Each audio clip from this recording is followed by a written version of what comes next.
When I first met you, I thought to myself, who is this guy building roller coasters with DJ Bobs? I will never be able to reach him, because I don't build roller coasters. Little did I know that you also liked physics, League, Super Smash Bros., memes, questionable insults, and incomprehensible English.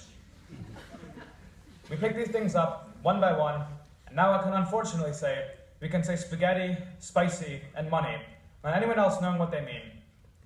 You're a real great, funny guy, Keppa.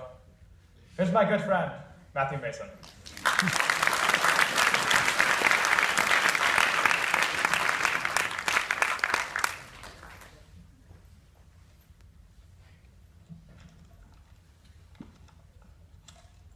For those of you who do not know me, my number one favorite thing to do is ride roller coasters.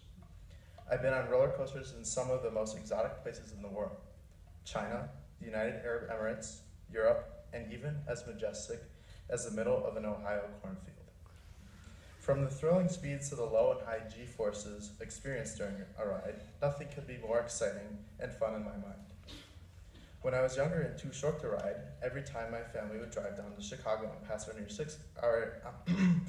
nearby Six Flags, I would press my face against the window to sadly watch all the other people have fun. Well, yeah, I still do this today, but that's the point I'm trying to make. Riding roller coasters is not the only thing I can appreciate them as well. In middle school, DJ Bobs and I spent hours drawing out steel tracks with just pencil and paper in the library. Eventually, I bought a set of plastic tracks and supports so we could physically put our paper ideas into a three-dimensional model. I wanted to continue making these designs for a longer time, but certain things happening in my life prevented me from having free time, such as Dr. Bartle's Algebra 2 honors class freshman year. I distinctly remember the day I got my first quiz back in that class perfectly. All of my hopes, dreams, and aspirations seemed to vanish with the deliverance of that small pink rectangle stapled to my paper. Anyway, back to roller coasters. Riding roller coasters and enjoying them as much as I do comes with a cost, both literally and figuratively. Theme parks can be quite expensive, and of course there is a danger component to it as well. One time at an amusement park called Cedar Point, my brother, my dad, and I went on a roller coaster called Millennium Force. This ride is 310 feet tall and reaches a maximum speed of 93 miles an hour, making it the second fastest ride in the park. While our car was reaching the top around 300 feet or so, the ride stopped.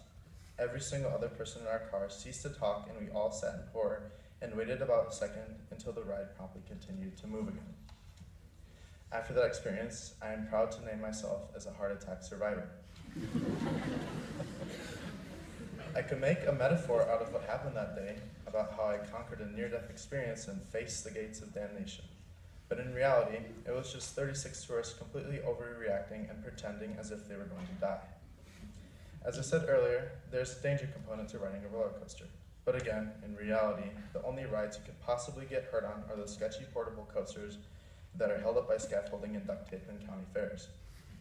The danger in decent and more modern rides is minimal and more psychological than physical. In conclusion, I love roller coasters. They will always have a special place in my heart, and you should embrace whatever has that special place in your heart. Who cares what people will think of you? You'll be out having fun while they aren't. Thank you.